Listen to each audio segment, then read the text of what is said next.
د نن احادیثو کې هغه دا بیان کیږي د عصبیت او د قومیت چې انسان د خپل قوم خیال ساتي په دې کې چې ظلم پر ونسي د ظلم دفاع به کوي دا حق دی او انسان به د خپل هغه عصبیت باندې د قومیت چې حق و باطل یې نه معلوم بې ځایه حمایت به نه کوي که دی ظالم دی هم که زما د قوم دی زما عزیز دی چې دی لیوه دی نو زما لیمه دی وایي چې دی که څم ظالم دی نو زه به یې ملا تړم نبي پاک صلی الله علیه وسلم د دې منع کړې ده چې ظالم دی زناکاره دی د بل حقونه خوري او هغه یو قاتل دی یو ډاکو دی انسان به د هغه حمایت نه کوي که څم ستا خپل دی یا زما ستا خپل د قومه دی نو انسان به هغه تر لاس نسي حمایت به نه کوي بلکې بل مظلوم په حق به ورته درېږي او که چیرې داسې نه وي یو ظالم وي او ناروا وي زناکاره وي فحاش وي ډاکو وي او د قوم وي دی د خپل قوم نصرت کومک کوي پیغمبر علیه السلام وایي د دې مثال دی لکه اوښ چې په باوړۍ کې ایلس په څا کې ایلس او بیا د انسانان یې تر لکۍ ونسي دا اوښ تر لکۍ کشي راکاږي دا به هلاک سي که به راوکاږي بلکل دا هلاکیږي بربادیږي د دغسې انسان تشبیه نبی کریم صلی الله علیه وسلم دغه اوښه سره په څا کې ایلس دغه سره ورکړی دی یا د هغه د لکۍ سره نو دغه انسان بیا هلاکیږي تباه کیږي بیا که څم د د قومه څه دی چې ظالم دی یا ناروا دی انسان یې نصرت کوي دا بلکل منع دی که چیرې دی مظلوم وي بیا به پر سر ورسره درېږي دا بیا حق دی بیا په بل حدیث کې راځي وعن ابن مسعود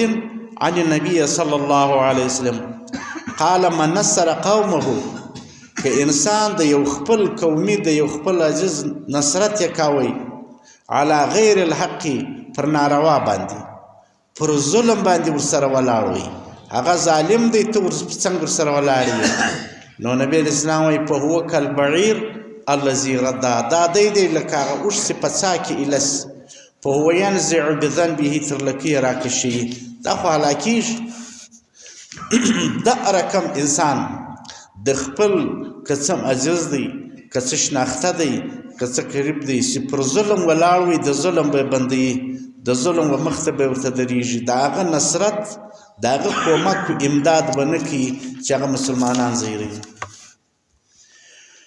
او بل روایت کې راځي چې دا عصبیت و څه ته وایي چې دا ناروا قومیت دی چې الله اسلام کې ناروا سوی دی په اسلام کې هغه ناروا دی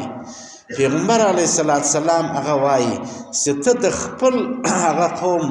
هغه امداد کوي پر ظلم باندې ستا یو عزیز دی یا قومي دی یا ستا قوم دی پر ناروا باندې ولاړ دی نو انسان د هغه امداد کوي امداد یې کوي پر ظلم باندې ورسره ولاړ دغه عصبیت ته وایي دغه هغه د جاهلیت ناره ده دا هغه د ناروا ناره ده بلکې د انسان نصرت کومک پر چیش باندې دی که قریب دی که د بل څوک دی هغه پر اسلام باندې دی د اسلام پر نامه باندې دی هغه پر ښه اخلاق پر ښه کردار باندې ستاینه وکړه صفت یې وکړه د هغه امداد وکړه د هغه کومک وکړه دا ستا یو قریب عزیز دی او دی پر حق باندې دی دی پر اسلام باندې دی دی پر ښو اخلاقو دی ته بازو جوړ سه ته د هغه امداد وکړه ته ستاینه وکړه صفت یې وکړه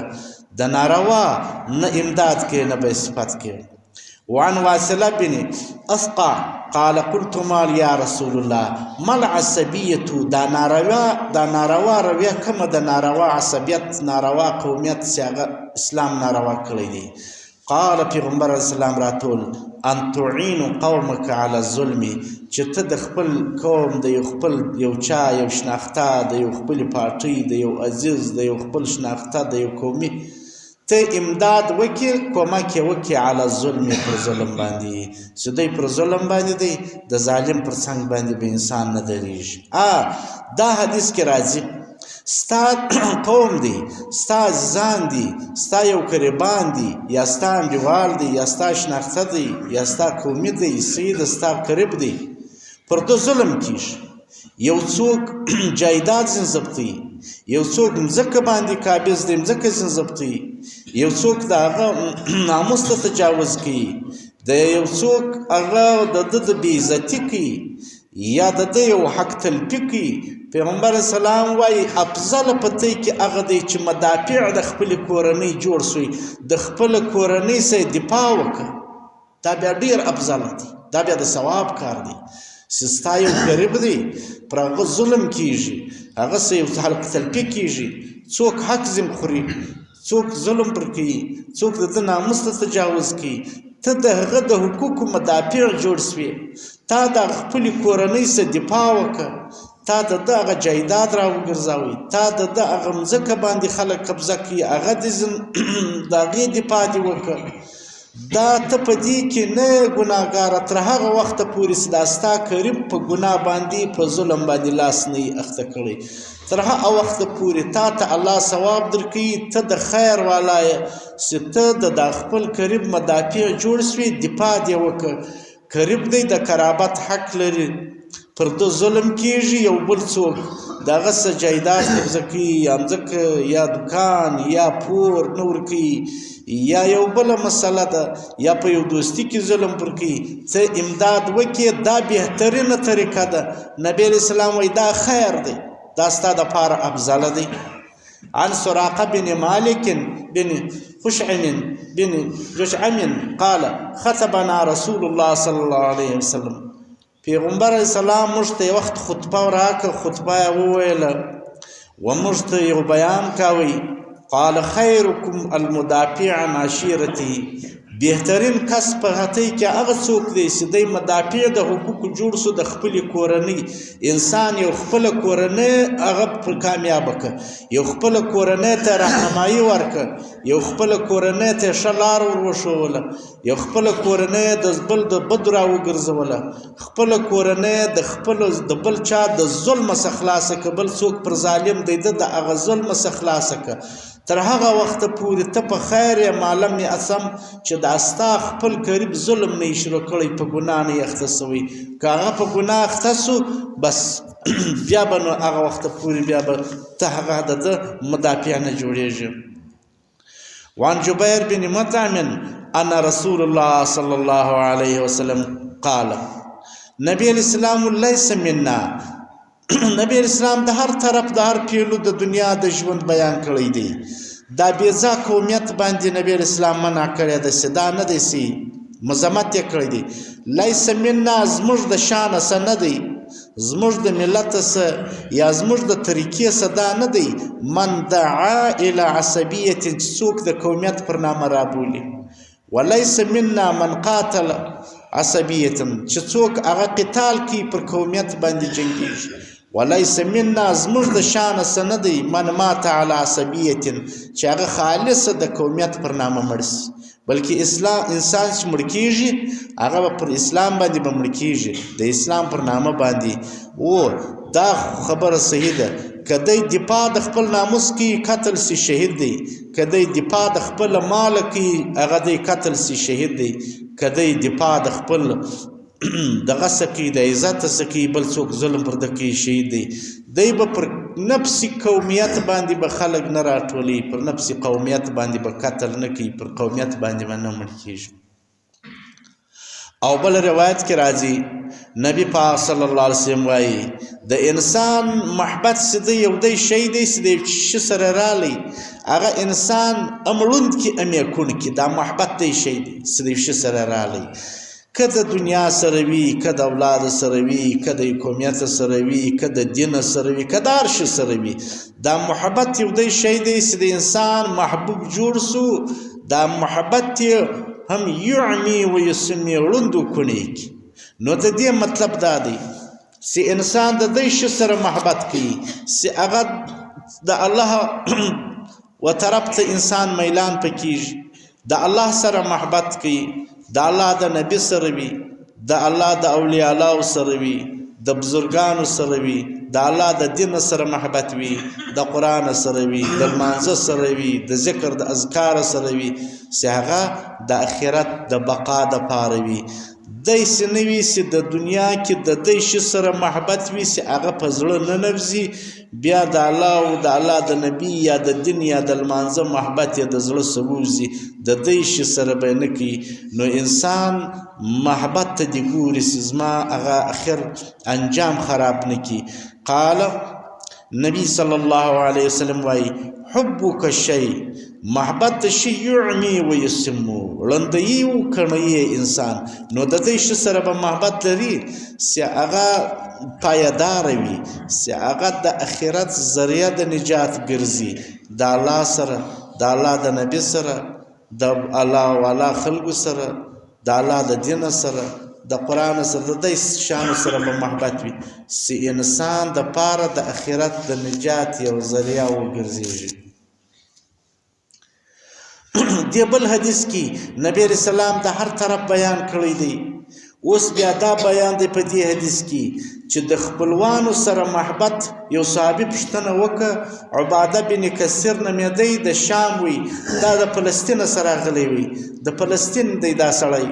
دی د یو زنانې څه بیان کوي چې هغه د دوی د قوم نسیله نومېدله دا نسیله وایي ما د خپل پلار واورېدل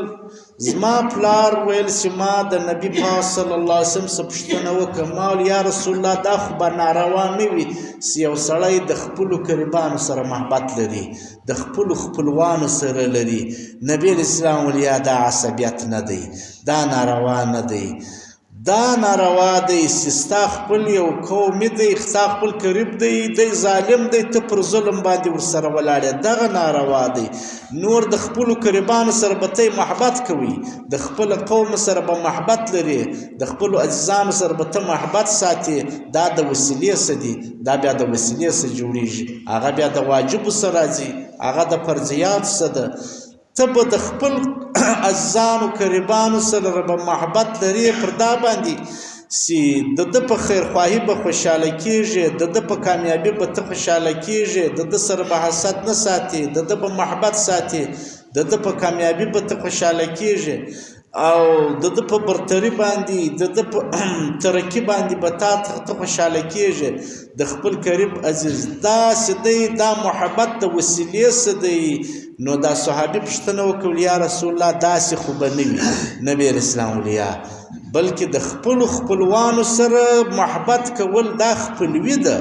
داسې دی هغه وسیله ده دا به ته کوې بلکې دا به نه کوې که دی ظالم وي ته ورسره به درېږې عباده بن کثیر دا د شام دی دا د فلسطین د خوا راغلی و دی وایي روایت کوي د یو خپلې قوم د یو زنانې څه نسیله نومېدل هغه زنانه دغه زنانه وایي سمعت ابي ما د پلار واورېدل یقول زما پلار ویل سألت رسول الله صلی الله علیه وسلم ما د پلار پوښتنه وکړه فقلت ما یا رسول الله امن العصبیة دا خو بغه ناروا عصبیت نی ان یحب الرجل قومه چې د انسان د خپلو خپلوانو د خپلو قومو سره محبت وي قال پیغمبر علیه السلام راته لا یا دا نه دی دا وسیله ده چې ستا د خپل قریب سره محبت وي دا وسیله ده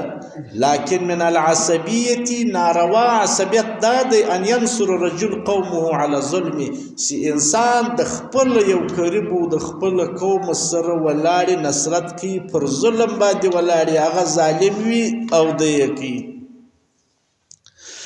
دی بل روایت کی پیغمبر اسلام دا وایي چې انسان سی فخر کوي انسان سی هغه خوشحالي کوي هغه به په یو ښه کردار باندې به کوي پر دین باندې په دینداري باندې په دیانت باندې په نسب باندې به نه کوي فخر په نسب به څوک فخر نه کوي او پیغمبر اسلام وایي دا ستۍ نسبونه چې دي دا سبب د دې نه دي چې ته بل چاته په هغه باندې عار ورکړې بل چاته پیغور په ورکړې دا ټول انسانان چې دي دا د آدم علیه السلام اولاد دی آدم علیه السلام د خټې جوړ دی دا ټول انسانان چې دي دا دی لکه یوه کاسه په بله کاسه باندې سره ونسي د یوې کاسې پیمانه د بلې سره چې ډکه نه وي څنګه برابره ده د هیڅ چا فضیلت پر بل نسته پیغمبر علیه السلام وایي فضیلت چې دی په دین دی فضیلت په تقوا دی فضیلت چې دی په دیانت دی په دینداري دی په دې باندې انسان که خوشحالي وکړي فخر وکړي بلکل صحیح ده په نفس نسب به نه کوي چې زه نو د پلاني قوم یم د پلاني نسب یم موږ دا رقم خلک یو دا د نسب دا د صفت شی نه دی نبي علیه السلام وایي ټول انسانان یو دي هغه څنګه دي لکه یوه کاسه د بلې باندې څنګه برابره ده یا یوه کاسه چې ډکه کېده څنګه هغه وزن د بلې سره برابر دی نو د چا فضیلت پر بل چا نسته الله نبی وایي چې هغه په دین دی په تقوا دی او هغه په سخاوت دی هغه په ښو اخلاقو دی هغه په ښه کردار دی په دغه باندې دی په نسب د فخر شی نه دی وعن عقبه بن عامر قال دی وایي قال رسول الله صلی الله علیه وسلم انسابکم هذه دا ستاسې نسبونه چې دي دا لیست بمصبیة علی احد دا سبب د عارو د پیغورو د ښکنځلو نه دي علی احد ستی و بل چاته ورکړئ چې زه پلاني نسب یم کلکم بنو آدم دا ټول انسانان چې دي دا د آدم علیه السلام نسل دی اولاده ده آدم علیه السلام د خټې جوړ دی صحیح ده بعضې رشتې په بعضې انسانانو کې لکه سعادت رشته هغه دا ده چې د نبي کریم صلی الله علیه وسلم په توسط باندې چې د هغه سره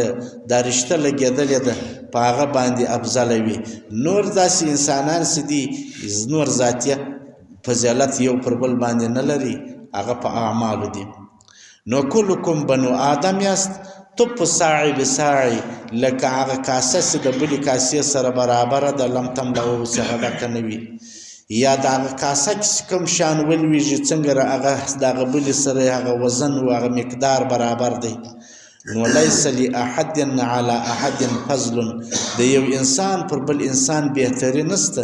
الا بدین و تقوا څوک چې پر چا ځان بیا نه بولي هغه راځي څوک پر چا بیا کېږي الا بدین و تقوا چې دیانت یې زیات وي دینداري یې زیاته وه تقوا یې زیاته پر بل چا باندې دغه کې بهتري ده په قومیت په نسب نه ده او بل پیغمبر اسلام ول د انسان د پاره دغه د درو شانو څخه دي ځان ګوري کفا بالرجل د انسان د پاره دغه ناکامي کافي ده دغه ګناه کافي ده ان یکون بذیا فاحشا بخیلا دغه بد شی دی ان یکون بذیا د انسان دغه بدی بس د بذیا چې بدګو وي بدګو دا معنا چې بدی خبرې کوي فاحشا چې فحش وایي د ښکنځلو څه او بخیلا چې بخل کوي بخالت کوي دغه د انسان د پاره کافي دي چې دغه کمزوري شان د داسې دي ځان وګوري نور دې فخر نه کوي د چی څه بزین بزی معنا بدګو بدوینا فاحشا فحش وایي بد خبرې کوي بخیلا او بخالت پکې بخیل وکم توای بس د خدای حقوق د بنده حقوق تر ځان نه تیری دته بخیل وای بس لنډه خبره ده نور دا نه دی بخیل سی یو څوک ډیر خیراتونه نه کوي نه دی کوي دا بخیل نه راځي بخیل ودا توای چې د خدای حقوق یا د بنده حقوق پر باندې دغه تر ځان نه تیری ودا ته نه تیریږي دا بخیل بلل کیږي نور که صدقات کوي خو ډیره صدقه نه کوي بخیل نه ورته ویل کیږي او انسان اصل کردار څه دی هغه ایمان دی عمل صالح دی تقوا دی لکه الله پاک آیات کریمه کې وایي والعصر زما دی الله وایي قسم په زمانې سره چې انسان هر انسان تاوان دی هر انسان کې نقصان دی هر انسان د خسارې سره دی مگر الا الذين امنوا وعملوا الصالحات هغه چې د ایمان والا دي د عمل صالح والا دي عمل صالح والا څوک دي چې هغه وي چې هغه د خدای فرایض پر ځای کوي د الله د نبی سنت طریقې پر ځای کوي او هغه د انسانانو سره ښه رویه کوي او هغه د اړوس پړوس سره ښه ژوند کوي انسان زندتنګ نه وي دا ته عمل صالح وایي دغه انسان کامیاب دی. بیرته قرآن خپله د دې جواب کړی دی چې الله وایي زما د قسم په زمانه انسان تاواني دی. هر انسان کې عیب دی، هر انسان نقصان کیږي، مګر دا نه الا الذین آمنوا وعملوا الصالحات. الحمدلله ایمان یو لوی دولت دی، نو موږ ته چې الله پاک د ایمان نصیب کړی دی، نو د هغه سره دا ورسره ملګری دی. وعملوا الصالحات، صالح عمل بیا غواړي. صالح عمل هغه کوم دی؟ د خدای فرایض، د نبی پاک سنت طریقې، او د انسانانو کوم حقوق سوي یا د انسانانو سره کوم هغه ګزاره وي،